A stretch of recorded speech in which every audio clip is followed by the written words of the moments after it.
운하 2로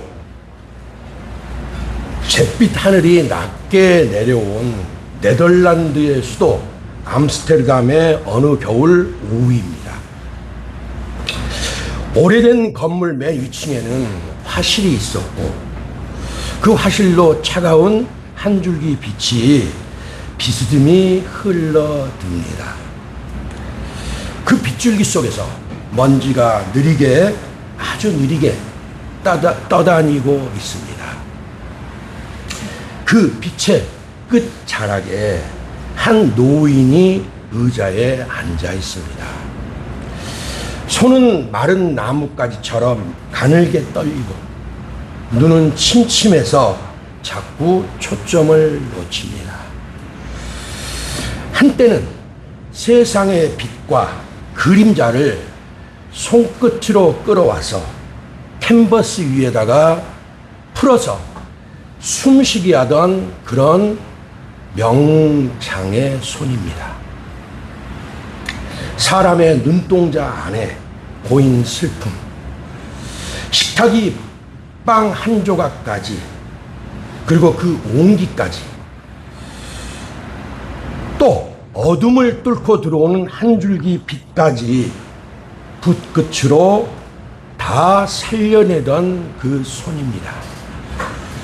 그러나 이제 그 손에 남은 것은 많지 않습니다. 사랑하던 아내는 오래전에 세상을 떠났습니다.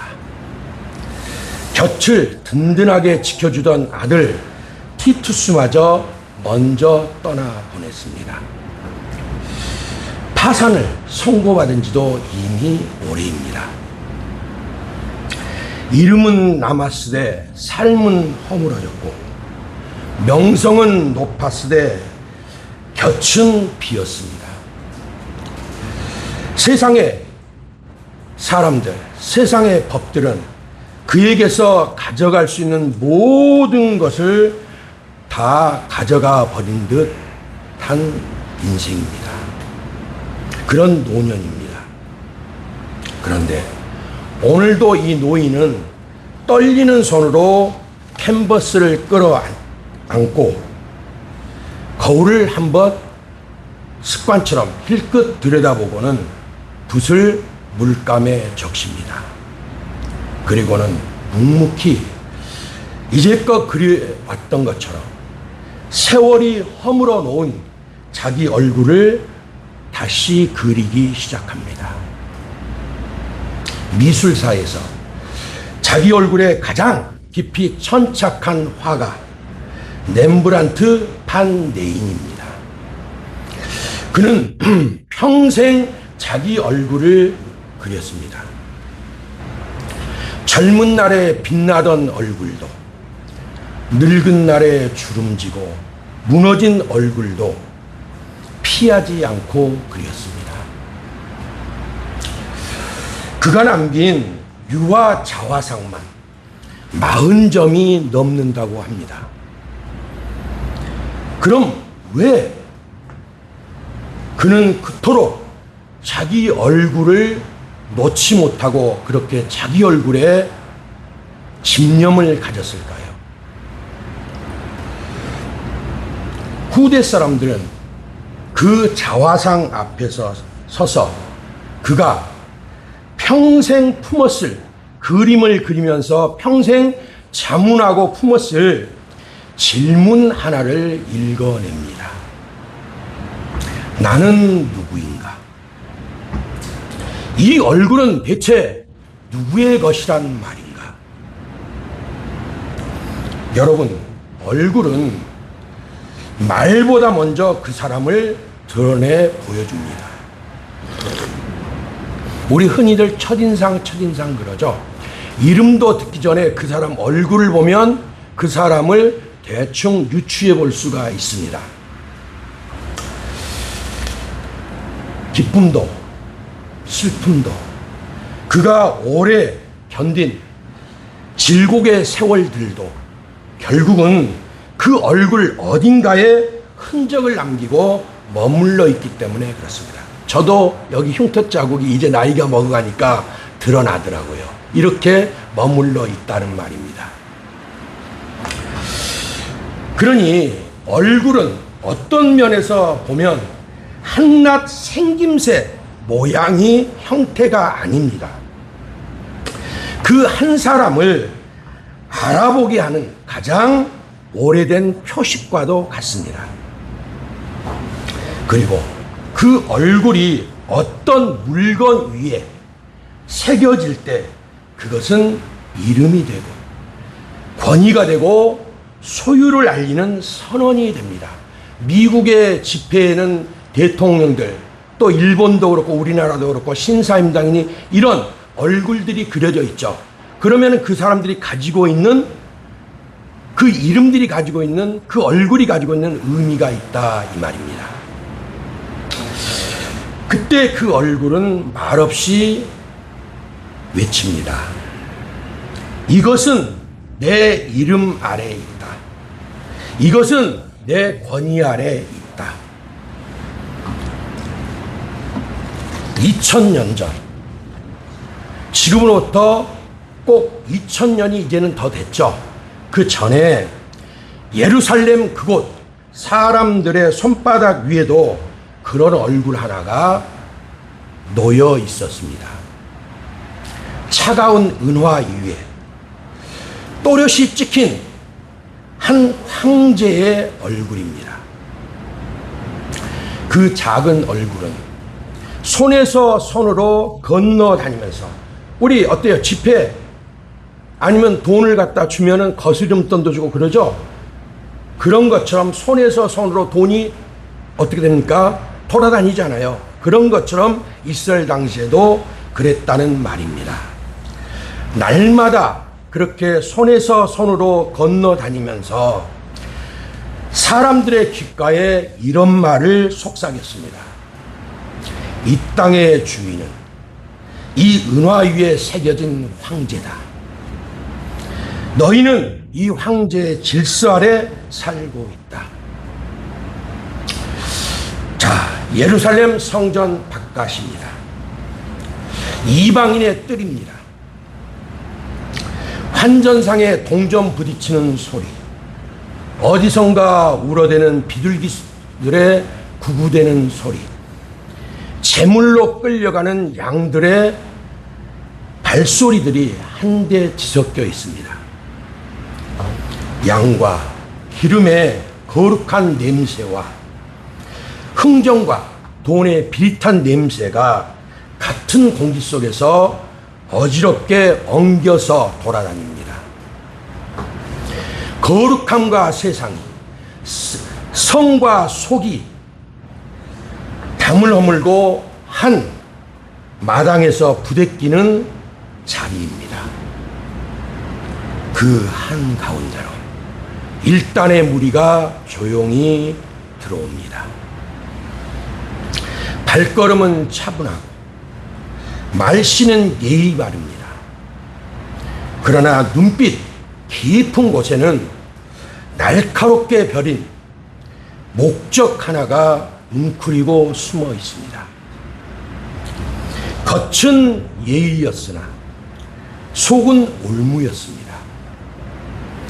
입술은 공손했으나 마음은 이미 칼집을 열고 있었습니다.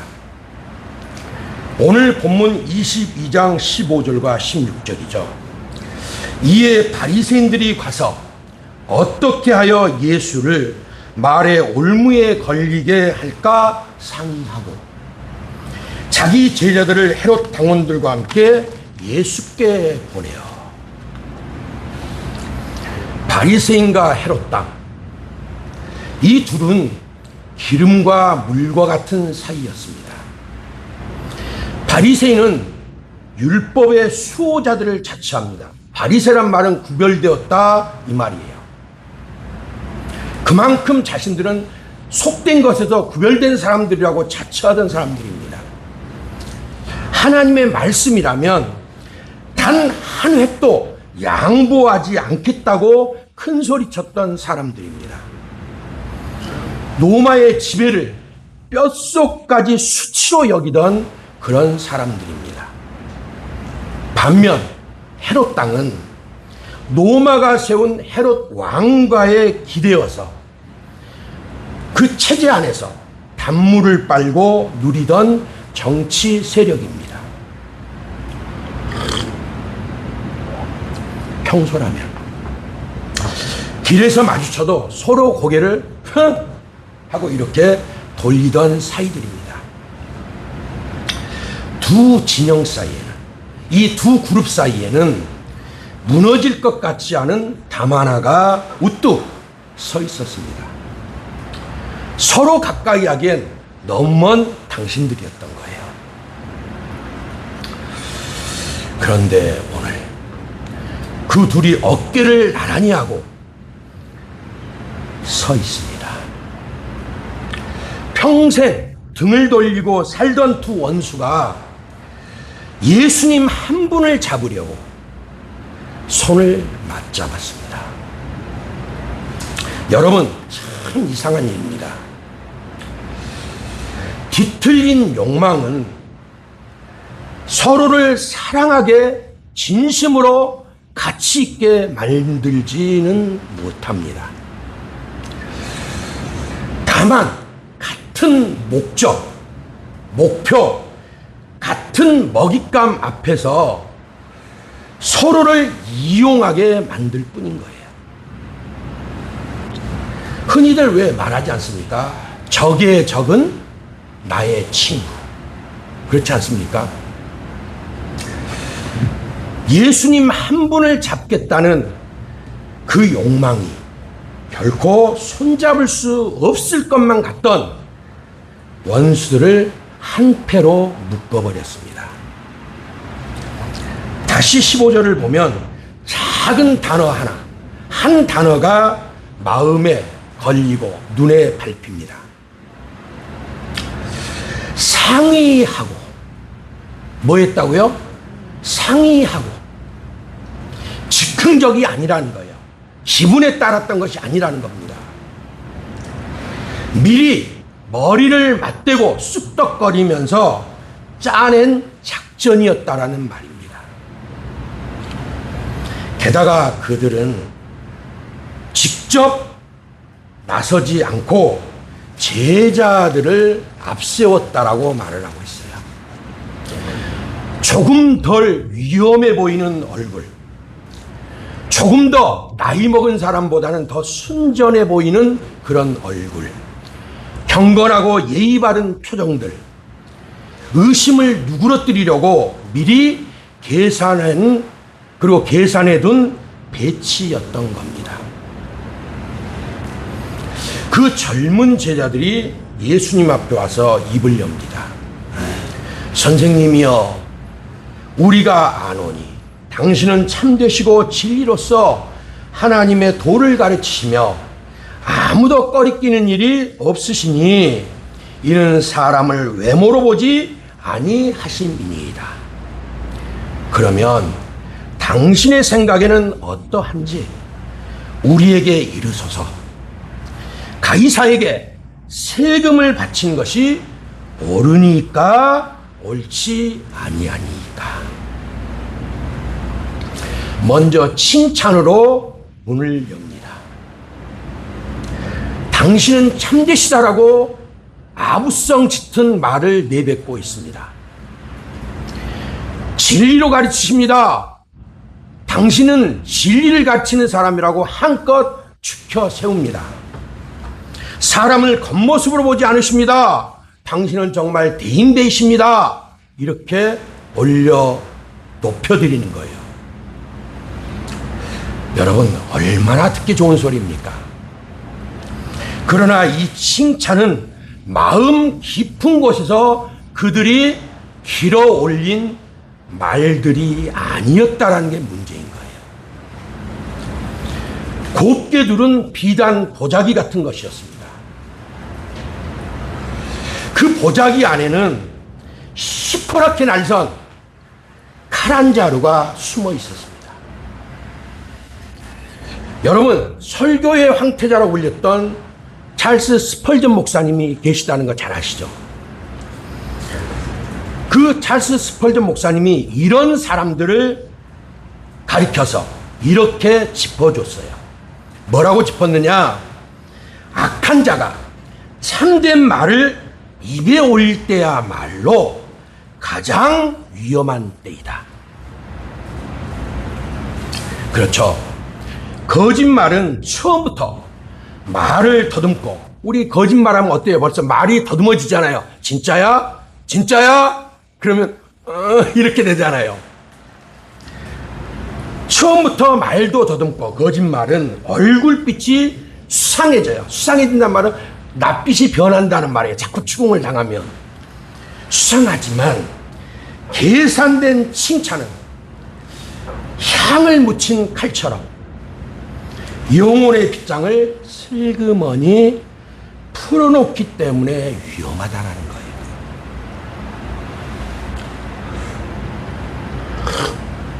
어때요, 우리 유 집사님? 열심히 하나님 앞에 기도하고 계시는데 사실 그들의 말이 틀린 말입니까? 옳은 말입니까? 조금 더 기도해 보셔야 알겠어요? 예.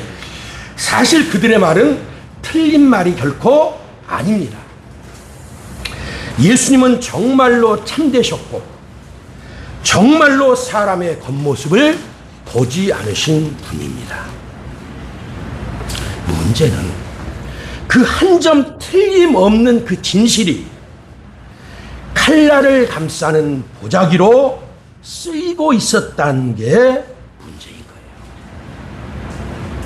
질문은 간단합니다. 세금을 바친 것이 옳습니까? 누구에게? 로마 황제에게. 옳지 않습니까? 누구에게? 로마 황제에게. 만약 옳다 하시면 로마 황제의 지배에 도장을 찍어준 사람이 되는 거예요. 이스라엘이 그토록 우상으로 여기는 그것을 인정하는 꼴이 돼버린다 이 말이에요. 누구에게? 민족들에게.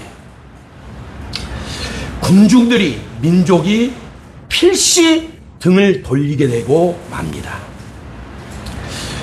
반대로 옳지 않다, 가이사에게 세금 바치는 것이 옳지 않다 하시면 이놈 봐라, 로마를 거스른 반역자가 됩니다. 그 자리에서 끌려가서 죽을 수도 있습니다. 옳다 해도 죽고 옳지 않다 해도 죽습니다. 여러분, 우리 한국 사람들에게 아주 익숙한 풍경 하나가 있어요.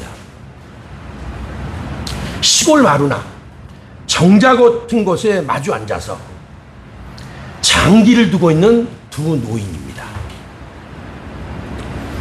낡은 장기판 위에서 궁 하나가 쩔쩔맵니다.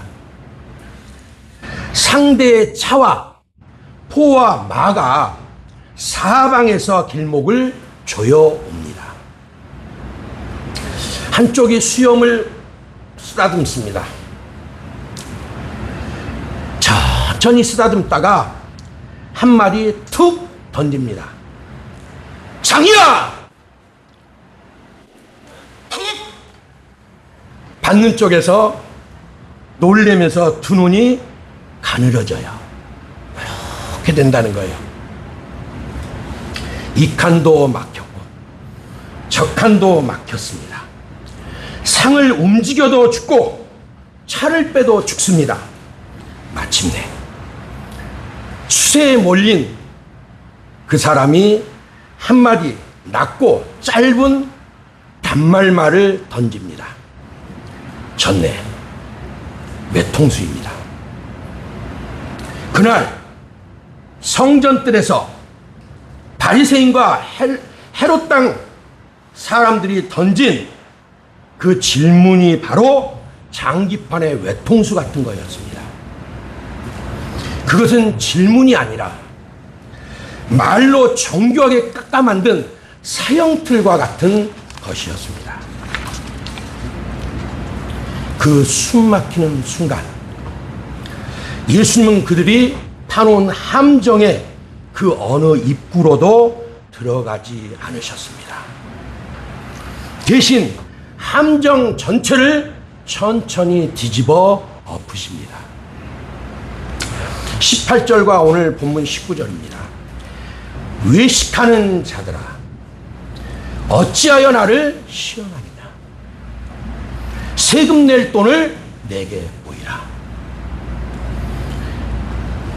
주님은 지금 세금이 오르냐 그르냐 하는 그 두 칸을 놓고 다투던 판 위에서 전혀 다른 한 수를 조용히 내려놓으신 겁니다. 그리고 이어지는 말씀, 동전을 가져와 보라. 단 한마디입니다. 그런데 그 짧은 명령 한마디가 이미 판을 뒤집기 시작합니다. 사람들 사이에 잠깐 정적이 흐릅니다. 서로의 얼굴을 힐끗힐끗 살핍니다. 오래 걸리지 않았습니다.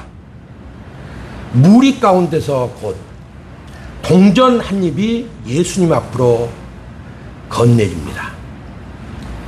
마태는 이 상황을 담담하게 이렇게 적어 놓고 있습니다. 데나리온 하나를 가져왔거늘. 다른 수식되는 말이 없어요. 데나리온 하나를 가져왔거늘. 마태는 그 동전이 누구의 주머니에서 나왔는지까지는 말하지 않습니다. 다만 분명한 사실 하나를 남겨놨습니다. 예수님을 올무에 걸고자 찾아온 바로 그 무리 가운데서 황제의 얼굴이 새겨진 세금 낼 돈이 실제로 예수님 앞에 놓였다는 것입니다. 여러분, 여기서 이 장면을 천천히 우리가 생각하면서 들여다보겠습니다.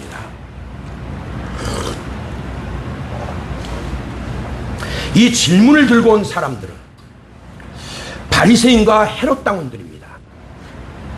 한쪽은 입으로 노마를 거부하던 사람들이고, 헤롯 당은 그들은 칼 들고 무력을 주장까지 했던 사람들이야. 노마에 대해서. 그런 사람들이고, 다른 한쪽은 노마의 질서에 기대어 살아가던 사람들입니다. 이 한쪽, 노마를 거부하는 쪽은 바리새파고, 또 한쪽은 노마의 황제 밑에서 노마의 질서에 기대어서 단물 쪽쪽 빨아가면서 살아가던 세력들입니다. 그런데 예수님이 세금 낼 돈을 내게 보이라 이렇게 하시자 그들 가운데서 너무나도 자연스럽게 그들이 그토록 경멸하는 황제의 얼굴이 새겨진 동전이 너무나도 자연스럽게 나옵니다. 누가복음 16장 14절은 이 상황을 이렇게 말합니다. 바리새인들을 가리켜 돈을 좋아하는 자들이었다라고 얘기를 합니다. 누가요?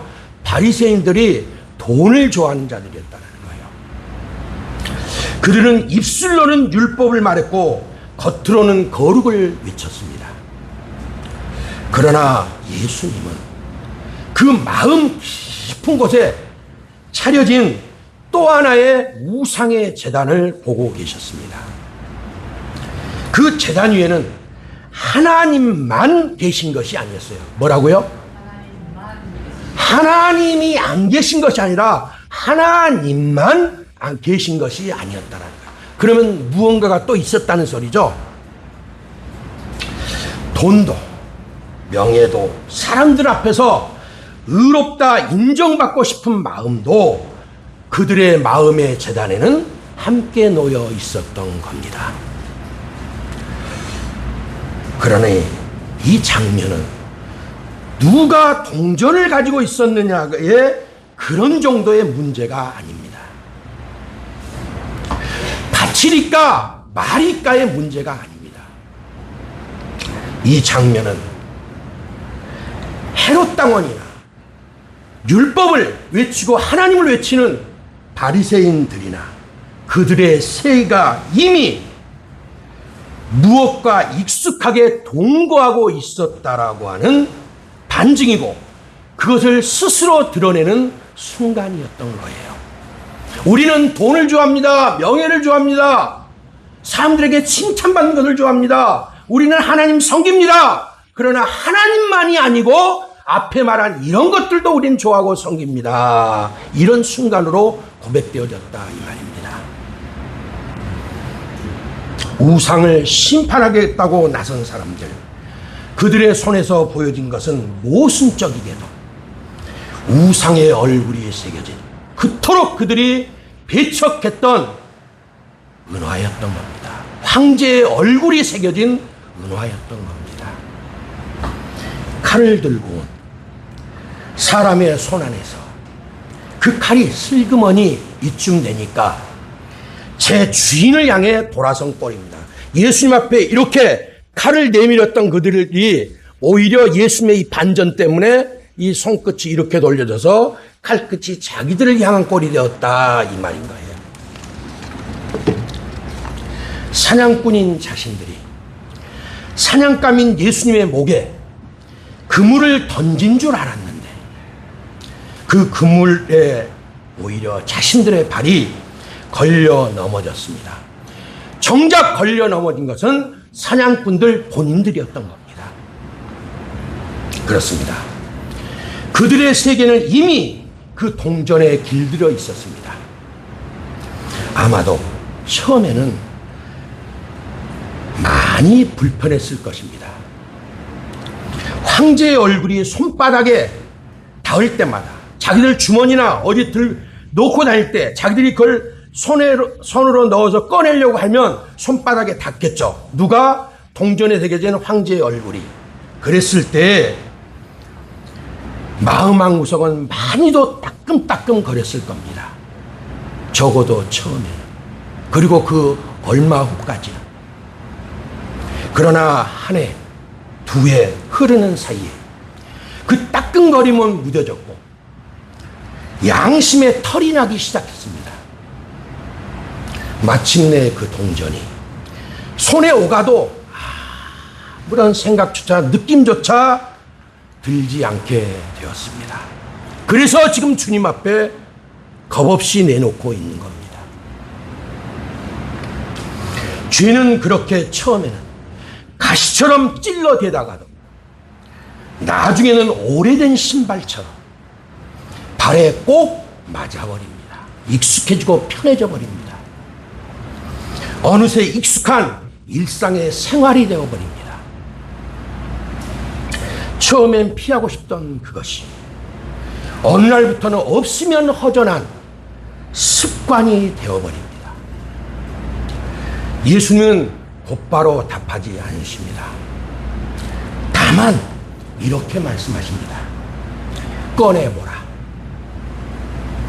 내 손이 지금 무엇을 붙들고 있는지 내 눈으로 직접 확인해 보라는 말입니다.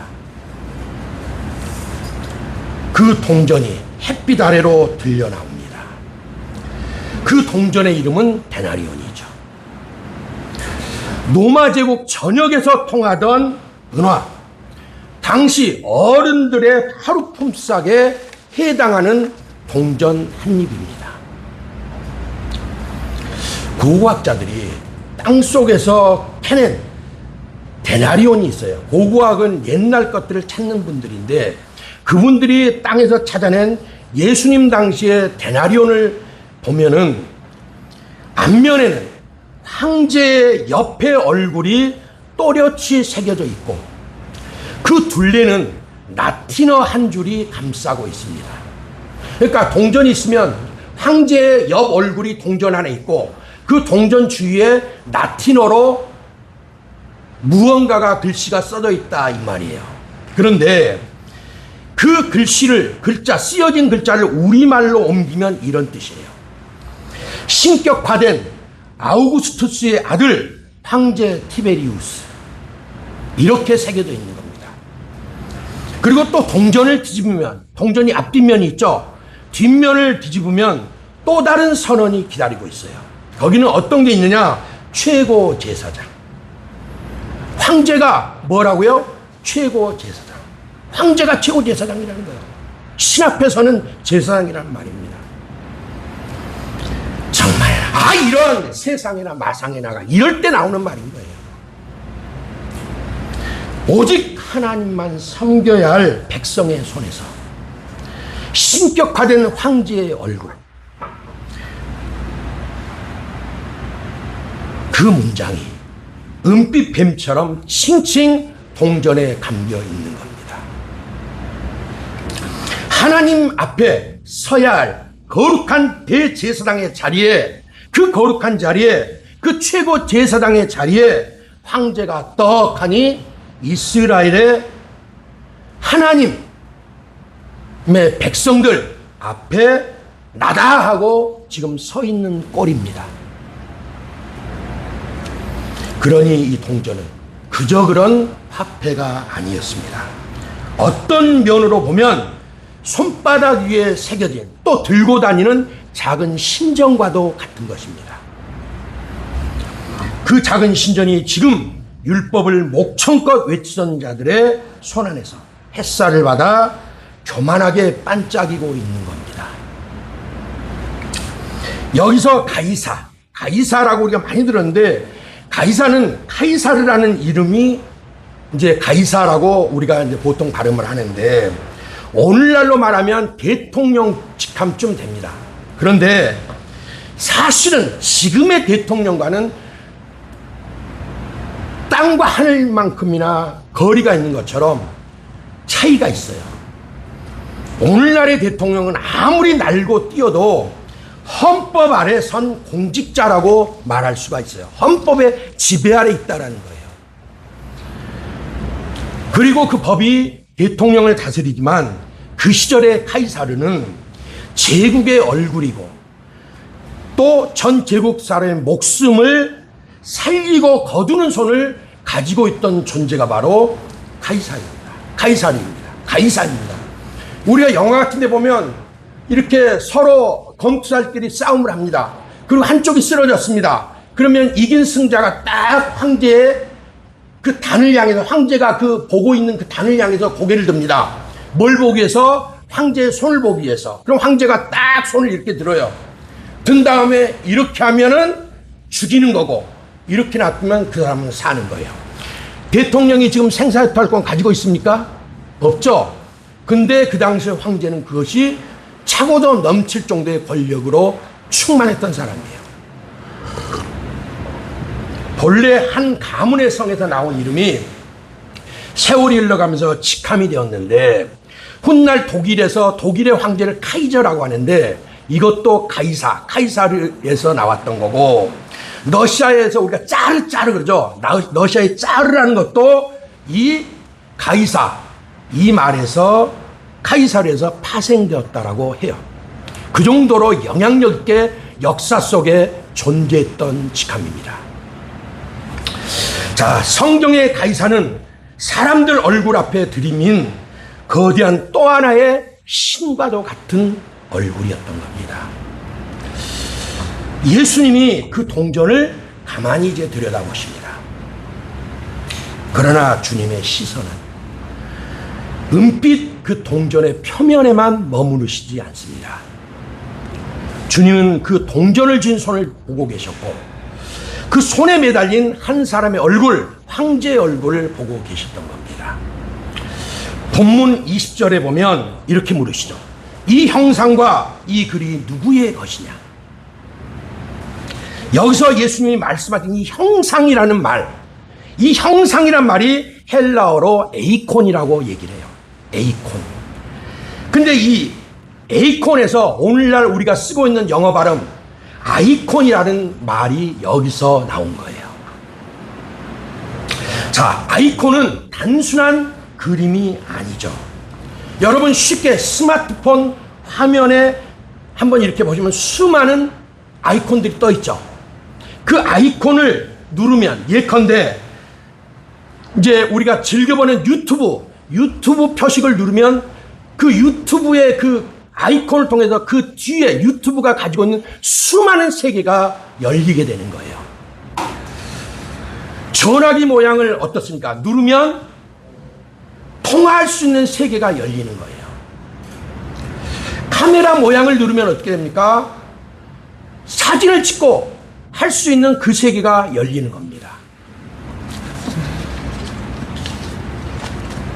그 작은 아이콘 하나하나가 보여주고자 하는 것은 그 아이콘이 아니라 그 아이콘 뒤에 아이콘이 가지고 있는 그 세계를 보여주고자 하는 것이 아이콘의 목적인 거예요. 뿐입니까? 어떤 사람들은 사람들을 가리켜서도 그 시대의 아이콘이라는 말을 써요.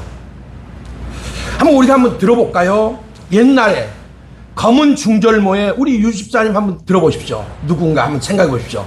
검은 중절모의 코수염의 영국 출신 코미디언입니다. 무성영화 시대의 유명한 코미디언이에요. 생각나세요? 제가 힌트, 찰리. 채플린. 찰리 채플린.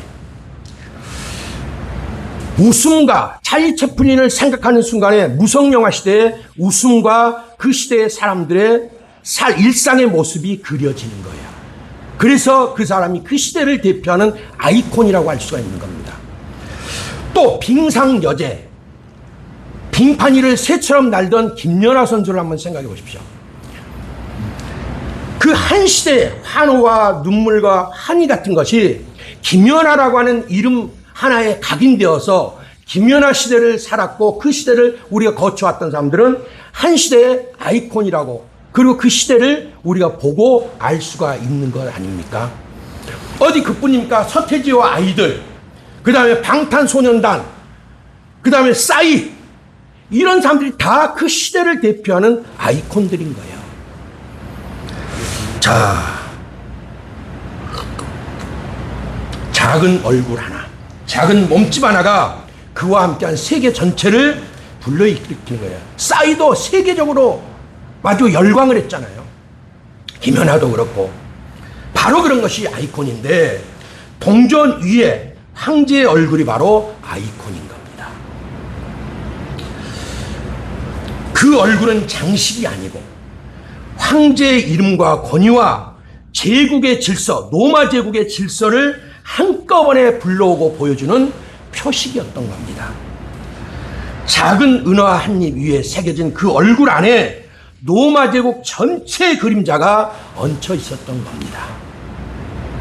사람들이 이제 대답합니다. 21절이죠. 가이사의 거신이다. 누구라고요? 가이사의 거신이다. 맞습니다. 그 동전 위의 형상은 가이사를 가리켰습니다. 그 얼굴은 로마 제국의 권위와 지배 질서를 말했고, 이스라엘은 현실적으로 그 제국의 그늘 아래서 지배받고 그 황제의 말을 들으면서 살아가고 있는 세계였고 나라였던 겁니다. 그런데 예수님은 바로 그 지점에서 한 걸음을 더 깊이 들어가서 물어보시는 거예요. 자, 동전 위에는 가이사의 형상이 있다. 그렇다면 사람 안에는 누구의 형상이 있겠느냐? 동전이 가이사의 권위를 드러낸다면 하나님의 형상을 지닌 우리 사람은 누구의 권위를 드러내야 맞느냐? 이 말씀이셨던 거예요. 우리 옛날에 화가들 하면 우리 조선시대에도 많은 화가들이 있었는데 그 중에 천재 화가로 일컬어지는 단원 김홍도가 있어요. 우리 아마 학교 다닐 때도 기억이 어렴풋이 나실 텐데, 단원이 그린 그림 중에 보면은 어떤 게 있었냐면은 어떤 서당에서 있는 그림이나, 서당에서 뭐 매맞고 있는 그림이나 뭐 장터 같은 데도 이렇게 누가 구경하고 있는 그림이나 이런 것들을 단원이 그렸어요. 그런데 단원이, 이 김홍도가 그림을, 그리고 또 어떤 화가든 간에 그림을 완성하면 그 그림 한 구석에다가 반드시 자기의 이름과 붉은 인장을 남깁니다. 우리는 그것을 낙관이라고 부르죠. 그 작은 인장은 한낱 사인이 아니에요. 여백 위에 선명히 찍힌 그 붉은 인장 하나가 마치 그림의 심장처럼 뛰어다니면서 이렇게 증거를 합니다. 이것은 단원 김홍도가 그렸다. 이것은 조제만이가 그렸다. 이런 식인 거예요. 이것은 내 것이다. 이렇게 증거하는 겁니다. 뭐가요? 낙관이. 그 인장이. 그림이 누구 손에 넘어가든, 팔려서 누구 손에 넘어가든, 또 그리고 수많은 세월이 흘러가든, 또 어느 박물관에 유리벽 안에 걸려있든, 아니면 잊혀진 채 창고 속에 박혀있든, 그 작은 인장, 자국 하나가 그 그린 사람의 뜻과 그 그린 사람을 그리고 또 그림과 함께 영영 한데 묶어주는 겁니다. 예수님이 말씀하십니다. 21절 후반부죠. 그런즉 가이사의 것은 가이사에게, 하나님의 것은 하나님께 바쳐라. 그 짧은 말씀 한마디에 성전 뜰 안의 공기가 확 달라집니다. 그들은 줄곧 동전 이야기만 하면서 세금을 바칩니까 맙니까 여기에만 몰두해 있는데, 예수님은 처음부터 그것이 본질이 아니다라고 하시면서 형상에 관한 이야기를 하고 계셨던 겁니다. 사실 오늘 우리도 얼굴을 남기면서 살아가죠. 주민등록증에, 여권에, 아니면 어떤 회사의 사원증에 그 작은 사진 한 장이 나를 말해주는 겁니다. 이 사람은 이 나라에 속해 있다. 이 사람은 이 회사에 속해 있다. 이 사람은 어디의 사람이다. 얼굴은 단순한 이미지가 아니라 소속의 증거이고 정체성의 서명이기도 한 거예요. 그래서 성경은 이 형상에 관해서 그보다 훨씬 오래되고 깊은 이야기를 끄집어냅니다. 우리가 잘 아는 창세기 1장 27절입니다. 하나님이 자기 형상, 곧 하나님의 형상대로 사람을 창조하시되. 형상, 에이콘, 이것이 바로 이 의미인 겁니다. 창조, 형상, 여기에 들어가 있는 거예요. 동전에 찍힌 것과 같은 의미입니다. 여기서 그런데 한 가지 우리가 분명히 해야 될 게 있어요. 하나님은 영이십니다. 그러므로 하나님의 형상이라고 하는 것은 하나님께서 마치 우리처럼 눈이 있고 코가 있고 귀가 있고 입술이 있고 이렇다라는 의미가 결코 아니다라는 거예요. 성경이 하나님을 말할 때 하나님의 손, 하나님의 눈, 하나님의 얼굴 이렇게 표현할 때가 있어요. 그것은 보이지 않는 하나님의 임재와 돌보심과 진노하시는 그 진노와 또 우리에게 베푸시는 은혜를 우리가 알아들을 수 있도록 사람의 언어로 낮추어서 말씀하신 것뿐이에요. 신학에서는 이것을 가리켜 신인 동용론적 표현이다라고 얘기를 해요.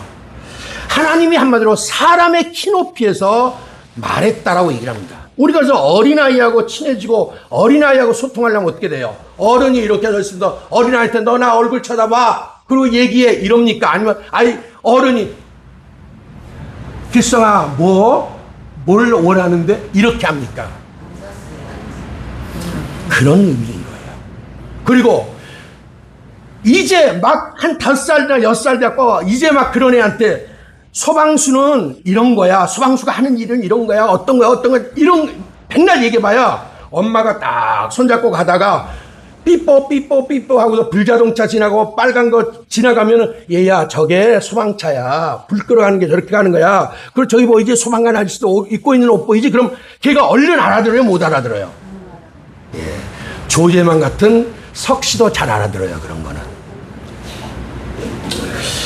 자, 바로 그런 의미에서 하나님이 신인 동용론적 표현으로 말씀하셨다. 이게 인간의 언어로 인간의 키높이에서 말씀하셨다 이겁니다. 그렇다면 사람 안에 새겨진 하나님의 형상이란 도대체 무엇인가? 우리 개혁주의 신앙은 그것을 막연한 어떤 착함이나 저 사람 법 없이 살 것 같아.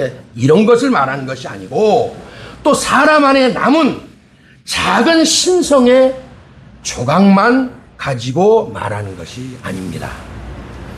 사람은 본래 하나님을 아는 참된 지식과 하나님께 바르게 반응하는 의와 하나님께 구별되어 사는 거룩 안에서 살게끔 지음받은 존재예요. 또한 하나님을 대신해서 피조세계를 돌보고 다스리는 왕적 제사장 같은 존재로 지음받은 사람들입니다. 이것이 하나님의 형상된 우리들의 본질인 겁니다. 죄는 그 형상을 완전히 지워버리지는 못했어요. 다만 깨진 거울처럼, 찌그러진 고철처럼 심하게 일그러뜨려 놓은 거예요. 그렇기 때문에 자연으로는 하나님을 알 수가 없습니다. 사람은 여전히 그럼에도 불구하고 하나님의 형상을 지닌 존귀한 존재이면서 동시에 그 형상이 깨어지고 흐려져 버린 존재이기도 합니다. 그렇기에 여러분, 혹시라도 오늘 아침 거울 앞에서 오늘 교회 오실 때 꽃단장들 하셨을 텐데 하시다가 문득 내가 왜 이렇게 살지? 한숨이 새어나오는 그런 일이 혹시 있었을지라도 실망하지 마십시오. 바로 한숨 쉬는 그 얼굴 위에도 하나님의 형상이 빛나고 있습니다. 빛바랜 사진 속 얼굴이 세월이 흐려지게 해도 끝내 그 사람의 본질은 변하지 않습니다. 조제만이가 찍은 오늘 사진이 수십 년 후에 우리 길성이가 볼 때는 이미 사진이 조각조각하고 꾸길꾸길하고 이러겠지만 거기에 남아있는 조제만의 형상은 변하겠습니까? 안 변하겠습니까? 바로 그 얘기입니다. 형상은 변하지 않습니다. 죄로 일그러졌다고 해도 그 형상은 끝내 지워지지 않습니다. 바로 그 깨어진 형상을 다시 회복하시려고 보이지 않는 하나님의 완전한 형상이신 그리스도께서 이 땅에 오셨습니다. 예수님이 하나님의 형상이라는 말은 그분의 물리적인 얼굴의 형태, 이 생김을 말한 것이 아닙니다. 얼굴 생김이 하나님을 닮았다는 말이 아닙니다. 앞에서 말씀드린 것의 연장선에서 하나님의 보이지 않는 성품과 하나님은 사랑이시잖아요. 자비하시잖아요. 그런 것들과 영광과 하나님의 그 영광과 하나님의 그 은혜가 예수 그리스도 안에서 완전하게 드러나 보여졌다는 거예요. 하나님의 사랑을 이처럼 사랑해서 얼마만큼 사랑했냐고 물어본다면 이처럼 사랑했다. 아들을 주기까지. 그런 것들을 예수님을 통해서 보여주셨다라는 거예요. 자, 그런 예수님을 보면 하나님이 보이고 그 마음이 보이고 십자가를 보면 하나님의 사랑이 보이고 부활을 보면 하나님의 새 창조가 보입니다. 그것을 예수님이 드러내 주신 거예요. 이제 예수님의 말씀을 다시 한번 읽어봅니다. 가이사의 것은 가이사에게, 하나님의 것은 하나님께. 예수님은 여기서 반전의 칼날을 세우셨어요. 사람들이 예수님께 처음 물을 때 쓴 말은 그저 바친다라는 의미였어요. 바치니까 말일까, 바친다라는 그런 의미였어요. 마치 줄까 말까, 마치 자기 내 손에 있는 것을, 자기 손에 있는 것처럼 내 마음대로 정할 수 있는 것처럼 물었던 겁니다. 그러나 예수님이 대받으신 말은 그들이 한 말과 한 음절이 딱 달라요. 이 바리새인과 헤롯 당 사람들이 말한 것은 헬라어 원어를 보면 디돔이라는 말을 썼는데 이 디돔이라는 말은 그저 준다라는 뜻이에요. 준다. 드릴까요 말까요? 또 가이사에게 줄까요 말까요? 이런 의미일 뿐이에요. 그런데 예수님은 거기에 한 음절을 더 얹었다는 그 말은 무슨 말이냐? 돌려주라. 본래의 임자에게 돌려주라. 이렇게 말씀하셨어요.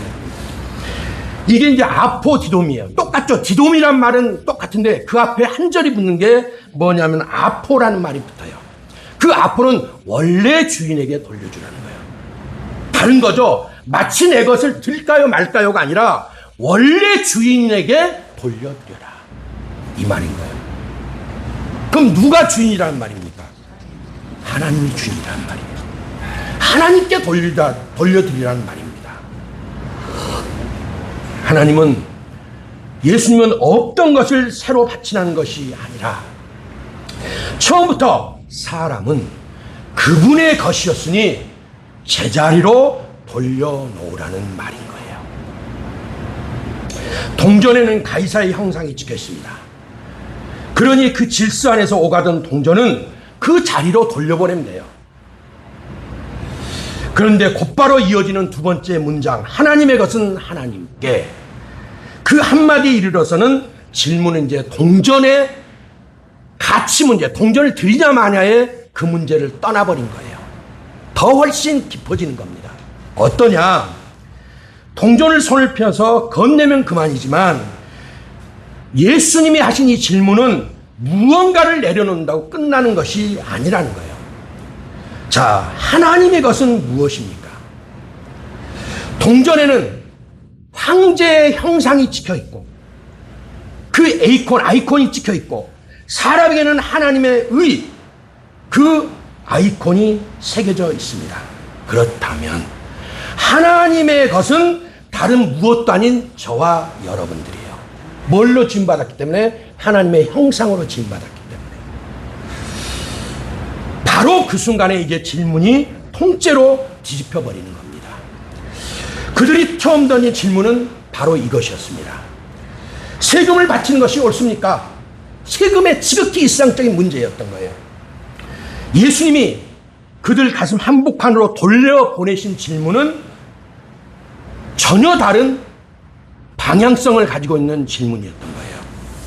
너는 지금 너 자신을 누구에게 바치고 살고 있느냐? 누구에게 드리며 살고 있느냐? 그들은 동전의 액수를 물었고 예수님은 인간의 주인을 물어보셨던 거예요. 그들은 세금 문제를 들고 왔고 예수님은 예배 문제를 꺼내 들으셨던 겁니다.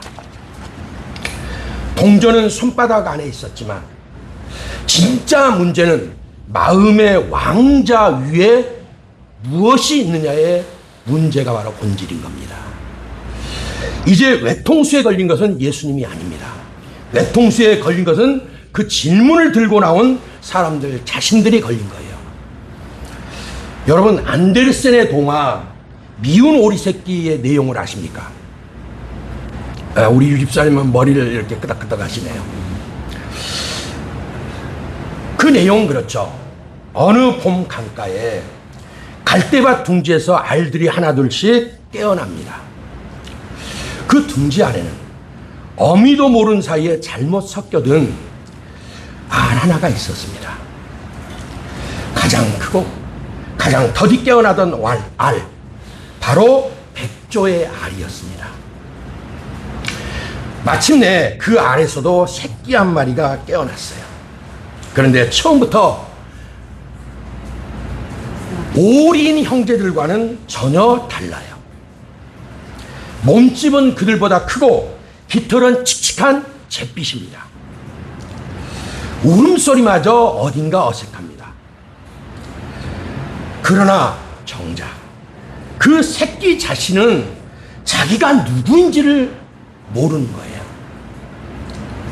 오리 둥지에서 깨어났으니 저도 그저 오리려니 하고 아이고 내 팔자야 하면서 살아가는 것 뿐입니다.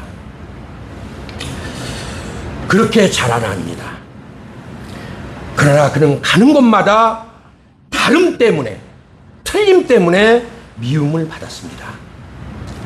형제들에게 쪼이고 마당 식구들의 비웃음을 샀습니다.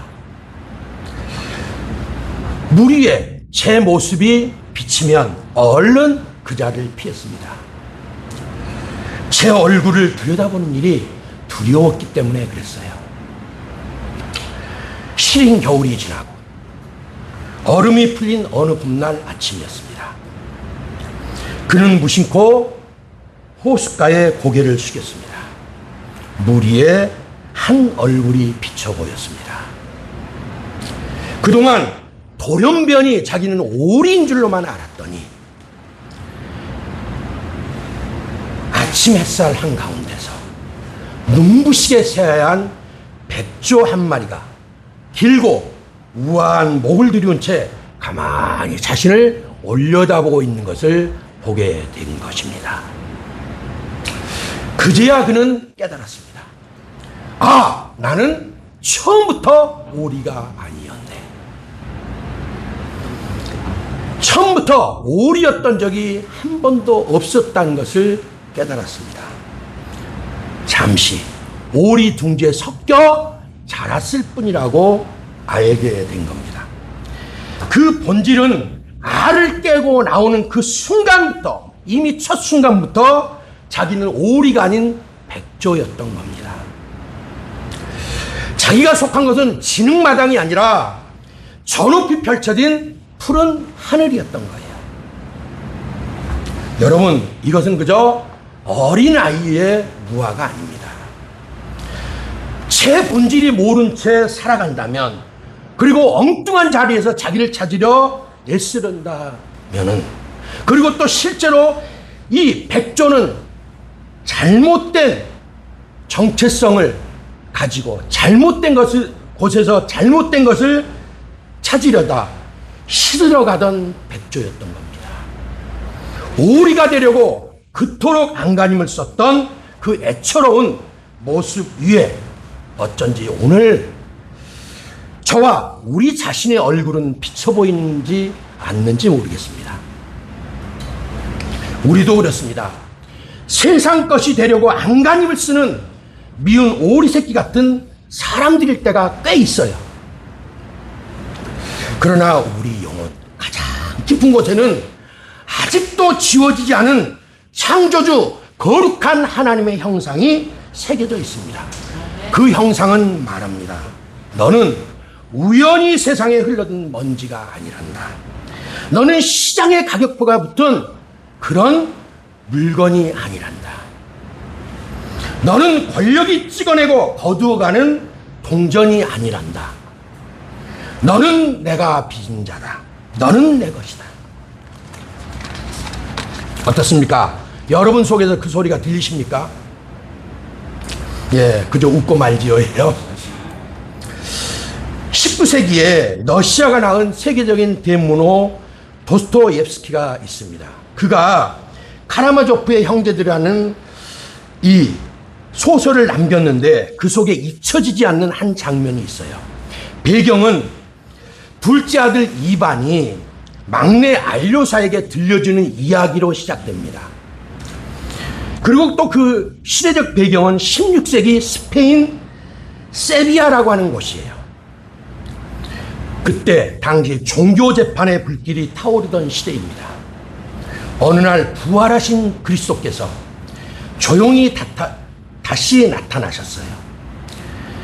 사람들은 그의 행동과 행적을 보면서 단번에 그리스도라는 것을 알아차렸습니다. 그분이 손을 내미시면 눈먼 사람이 눈을 뜨고 죽었던 아이가 다시 숨을 후 쉬면서 살아납니다. 수많은 군중들이 그것을 보면서 그리스도를 연호하면서 그 앞에 무릎을 꿇습니다. 그런데 성당 그늘에서 그 광경을 말없이 지켜보던 한 노인이 있습니다. 아흔이 다 된 백발의 추기경 대신문관. 그는 호위병을 보내서 예수님을 잡아서 어두운 감옥에 던져넣듯이 가둡니다. 그날 밤 가물거리는 등불 하나를 사이에 두고 늙은 추기경이 예수님 앞에 섭니다. 예수님과 대화를 시도합니다. 추기경이 무겁고 가라앉은 쉰 목소리로 입을 엽니다.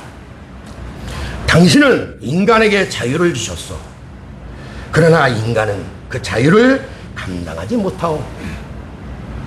인간은 자유보다 빵을 원하고, 그러나 인간은 또 기적을 원하고, 자유보다 누군가에게 복종하기를 원하는 존재들이요. 그러니 이제 우리가 그들의 자유의 짐을 대신 지겠소. 우리가 그들의 흔들리는 양심을 붙들어주고, 우리가 그들의 배고픈 마음을 먹여주겠소. 우리가 그들이 의지할 주인이 되어주겠소. 그러니 이제 그만 그리스도는 떠나시오. 무서운 말이죠. 인간은 입으로는 자유를 외치지만 실제로는 자기를 맡길 주인을 찾아 헤맨다는 말입니다. 자유는 무겁고 홀로 서는 일이기 때문입니다. 자유는 쟁취하는 겁니다. 자유는 내가 가만히 있다고 누려지는 것이 결코 아닌 것입니다. 노인은 반박을 기다립니다. 예수님은 끝내 입을 열지 않으십니다. 그리고 다만 조용히 다가가서 메마른 그 늙은 입술에 입을 맞추십니다. 그리고 감옥문에서 예수님은 나오고, 그 뒤를 향해서 떠나가시는 예수님을 보면서 늙은 추기경이 외칩니다. 가시오! 다시는 오지 마시오. 누구를 쫓았습니까? 주님을 쫓았습니다. 여러분, 도스토옙스키는 이 한 장면에서 인간 영혼의 모순을 담았습니다. 우리는 누구에게도 매이지 않겠다고 큰소리치면서도 끊임없이 자기를 맡길 주인을 찾고 있습니다. 그러므로 예배는 종교 행위 이전에 인간 영혼의 가장 깊은 본능입니다. 문제는 예배하느냐 마느냐가 아닙니다. 누구에게 예배하느냐가 문제입니다. 누구를 주인 삼고 예배하느냐가 문제인 것입니다. 칼빈 선생이 말했습니다. 인간의 마음은 끊임없이 우상을 찍어내는 공장이다. 끊임없이 공장에서 무언가를 만들어내듯이 인간의 마음은 그런 것을 만들어낸다는 말입니다. 하나님께 드려져야 할 예배의 본능이 방향을 잃으면 곧장 다른 무언가를 향해 뛰어갑니다. 바쁨은 부지런함인 줄 알았는데 멈추는 순간 불안에 견딜 수 없는 사슬이 되어버렸습니다. 놀면 뭐해가 됩니다. 불안합니다. 편안함은 누려도 좋은 쉼인 줄 알았는데 작은 불편 하나도 견디지 못하게 만드는 늪이 되어 있습니다. 모든 것이 내 뜻대로 되어야 한다는 마음은 책임감인 줄 알았는데 조금만 어긋나도 온 마음이 쩍쩍 갈라지는 살얼음판이 되어버렸습니다. 남들처럼 사는 일은 안전한 길인 줄 알았는데 남들도 다 그러지 뭐. 어느새 내 두 발로 홀로 서기를 두렵게 만드는 보이지 않는 울타리가 되어 있었습니다. 어쩌면 이것이 오늘 우리가 날마다 만지작거리며 기대고 있는 현대판 데나리온인지도 모르겠습니다. 우리는 하나님의 형상을 가슴에 품고서도 정작 다른 왕국의 문패 아래 서성이고 있습니다. 하나님의 왕국을 가졌다면서도 그 왕국이 아닌 다른 왕국의 앞에 서 있기도 한다라는 말입니다. 그날 성전뜰에서 말씀을 남기신 뒤에 예수님은 발걸음을 흔들림 없이 한 곳에 향해 걸어가십니다. 골고다입니다. 봄 햇살이 시리도록 차가운 때 언덕 위에 한 사람이 매달려 있습니다. 가시관에 찢긴 이마, 주먹에 맞아서 부어오른 광대뼈, 채찍이 갈라 터진 입술, 피와 먼지가 한데 엉켜서 흘러내립니다. 눈은 이제 거의 보이지 않는 상태입니다. 가장 그토록 비참하게 참혹하게 짓이겨진 그 얼굴 위로 역설적이게도 세상에서 가장 거룩한 형상이 투명하게 빛나기 시작합니다. 끝내 지워지지 않는 것, 짓밟혀도 사라지지 않는 것, 하나님의 형상입니다. 골로새서 1장 15절은 그분을 이렇게 증언합니다. 그는 보이지 아니하는 하나님의 형상이시오 모든 피조물보다 먼저 나신 이시니. 다시 그 단어입니다. 에이콘, 형상. 그리스도는 하나님의 보이는 얼굴, 생김새라는 뜻에서 형상이 아니라 보이지 않는 하나님을 완전하게 드러내신 분이라는 뜻에서의 형상입니다. 깨진 거울 같은 우리 안의 형상을 다시 맑게 하시려고, 닦으시려고 완전한 형상이신 그분 그리스도께서 십자가에서 친히 찢겨지셨습니다. 여기서 설교가 시작되던 그 자리로 돌아가 보겠습니다. 차가운 겨울빛 속 제 얼굴을 그리던 늙은 화가 렘브란트의 작업실입니다. 1633년경에 그가 그림 한 점을 완성합니다. 제목은 십자가를 세움입니다. 화면 한 복판에는 십자가가 지금 세워지고 있습니다. 거친 손들이 밧줄을 끌어당기고 있습니다. 못 박힌 그리스도의 몸이 천천히 위로 들려 올라갑니다. 그 둘레로 병사들과 구경꾼들이 둘러서 있습니다. 그런데 그 무리 한가운데 푸른 베레모를 쓴 한 사람이 있습니다. 십자가 발치에서 두 손으로 그 무거운 십자가를 함께 떠받쳐 올리는 사람. 미술 해석자들은 그 얼굴을 렘브란트 자신의 얼굴로 읽어냅니다. 평생 제 얼굴만 그리던 화가가 이번에는 자기 얼굴을 골고다의 바로 그 자리에 그려 넣었던 것입니다. 온 세상을 향해 고백하고 싶은 한 가지가 있었기 때문입니다. 봐라! 저 십자가를 세운 것은 로마 병사들만이 아니다. 바로 나도 거기에 있었다. 내 죄가, 내 우상이, 내 욕망이 그분을 저 자리에 매달았다. 평생 이 얼굴은 누구의 것인가를 묻던 렘브란트가 마침내 찾아낸 답이 이 그림 안에 들어있었던 겁니다. 나는 죄인이다. 저 십자가 앞에 매달려야 할 사람은 바로 나다. 그러나 그분이 나를 대신해 거기 계신다. 여러분, 이것이 십자가의 진실입니다.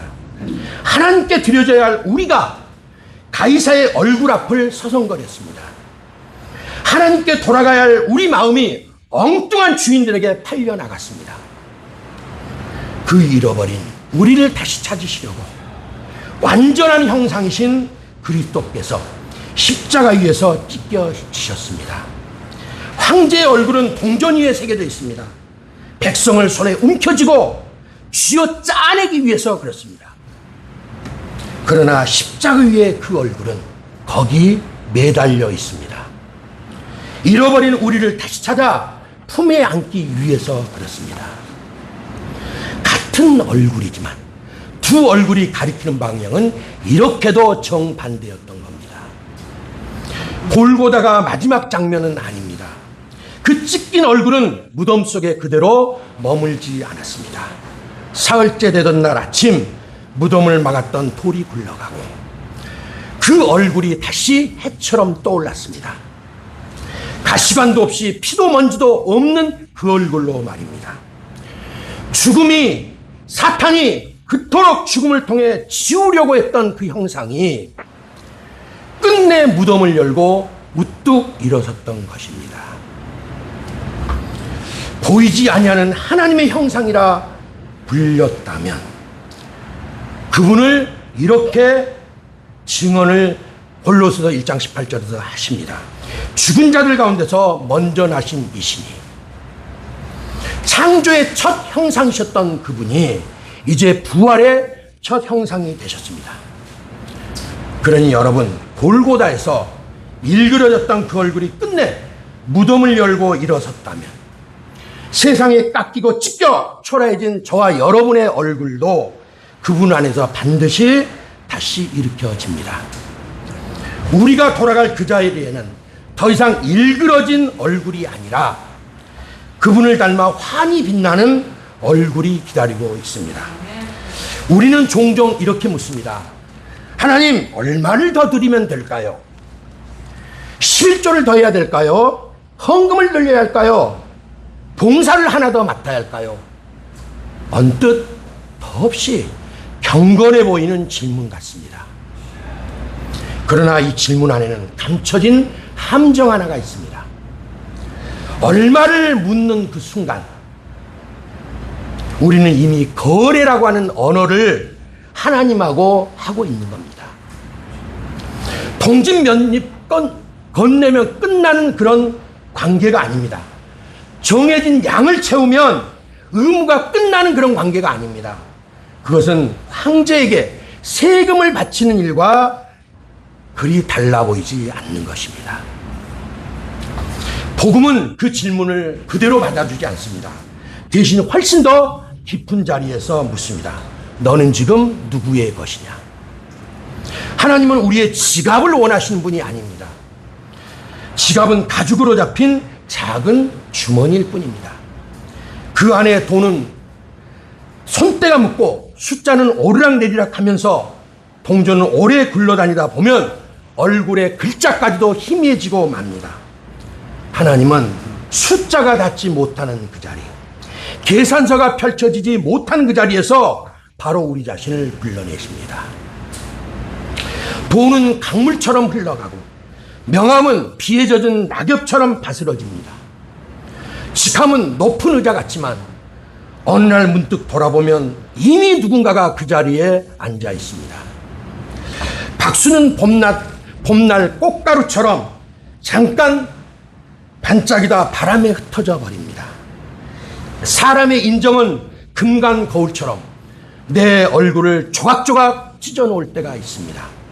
성공의 계단은 오를수록 숨만 차오르는 안개 낀 비탈이 되기도 합니다. 자존심은 나를 지키는 성벽 같지만 너무 오래 붙들면 내 안으로 들어오려는 사랑까지 막아버리는 차가운 돌담이 될 수도 있습니다. 그러니 신앙은 얼마나 더 움켜질 것인가의 문제가 아닙니다. 누구에게로 돌아갈 것인가의 문제입니다. 정리하겠습니다.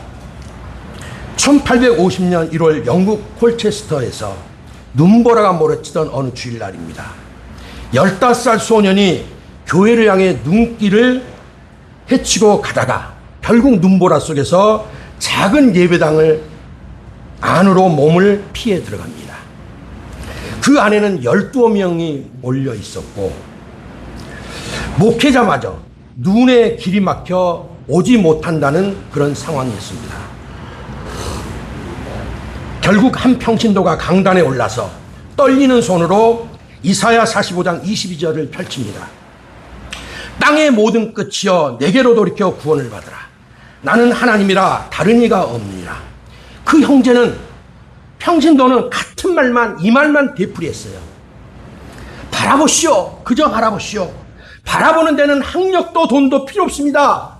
어린아이라도 바라볼 수 있습니다. 그러다가 눈이 문득 한 구석에 풀이 죽어 앉아있던 그 소년에게 가 닿았습니다. 그리고 말을 합니다. 소년이여, 자네는 너무나도 비참해 보이는구만. 예수 그리스도를 바라보시오. 보시오. 그저 보시오. 그 소년은 훗날 그 순간을 이렇게 회상합니다. 그 순간, 그 말을 듣는 그 순간 나는 구름이 걷히는 것을 보았다. 나는 태양을 보았다. 그 소년이 바로 훗날 설교자의 황태자라고 불리는 찰스 헤던 스펄전 목사님입니다. 그날 어린 소년이 발견했던 것은 얼마를 들여야 구원을 받을까가 아니었습니다. 어떻게 해야 구원을 받을까가 아니었습니다. 누구를 바라보아야 하는가였습니다. 나는 이제 누구의 것이 되어야 하는가였습니다. 사도 바울은 로마서 12장 1절에서 권합니다. 그러므로 형제들아, 내가 하나님의 모든 자비하심으로 너희를 권하노니 너희 몸을 하나님이 기뻐하시는 거룩한 산제물로 드리라. 이는 너희가 드릴 영적 예배니라. 바울 사도는 얼마를 드리겠느냐고 묻지 않습니다. 무엇을 드리겠느냐고도 묻지 않습니다. 너희 몸을, 그저 너희 몸을, 너 자신을 드리라고 말합니다. 동전은 한 조각입니다. 돈도 시간도 재능도 결국은 한 조각씩 떼어내서 드리는 것뿐입니다. 그러나 나 자신의 전부는, 드림은 나 자신을 전부를 드림입니다. 하나님은 한 조각이 아니라, 나에게 속하 있는 그 한 조각이 아니라 나 자신 통째로 머리부터 발끝까지, 마음까지를 받기를 원하십니다. 그리고 놀라운 사실은 우리가 내 자신을 드리기로 마음 먹기도 전에 이미 그 값이 치러지고 값으로 주님 앞에 사진바가 되었다라고 얘기를 합니다. 고린도전서 6장 10절에 그러죠. 값으로 산 것이 되었은즉 그런즉 너희 몸으로 하나님께 영광을 돌리라. 그러니 이것은 우리가 큰 마음 먹고 하나님께 베풀어 드리는 거래가 아니라 본래부터 그분의 것이던 우리가 마침내 제자리로 돌아가는 일입니다. 자, 지금도 그러하십니다. 주님은 묻고 스스로 깨닫게 하셨지 동전을 빼앗지 않으셨습니다. 다만 보게 하셨습니다. 내 손에 들린 동전, 내 손바닥 위에 어른거리는 우상의 얼굴들, 그리고 그 모든 것 너머에는 처음부터 내 안에 새겨졌던 거룩한 형상이 지금 보이지 않는다. 그러니 그 거룩한 형상을 먼지를 털어내고 자세히 바라보거라. 이렇게 말이죠. 오래전에 전해오는 이야기가 사람들이 원숭이를 잡으려고 모기 접은 호리병 안에다가 과일과 견과를 넣어둡니다. 원숭이가 손을 넣어서 먹이를 한 줌 움켜쥡니다. 그런데 주먹을 꽉 쥔 채로는 그 좁은 병목을 도저히 빠져나올 수가 없습니다. 살려면 손을 펴야 됩니다. 사냥꾼이 이제 잡으러 다가옵니다. 놓으면 됩니다. 그런데도 그 한 줌을 끝내 놓지 못해 결국은 그 손에 재가 붙잡혀서 사로잡혀 갑니다. 병에서 손을 떼기만 하면 되는데, 놓기만 하면 되는데 그것을 못한 결과입니다. 손바닥만 펴면 살 수 있는데 쥔 것을 스스로 놓기만 하면은 살 수가 있는데, 그리고 숲을 누비면서 자유로울 텐데 그 한 줌의 단맛이 끝내 생명을 올가매는 것입니다. 가이사의 동전은 우리더러 자꾸만 그 얼굴을 바라보게 만듭니다.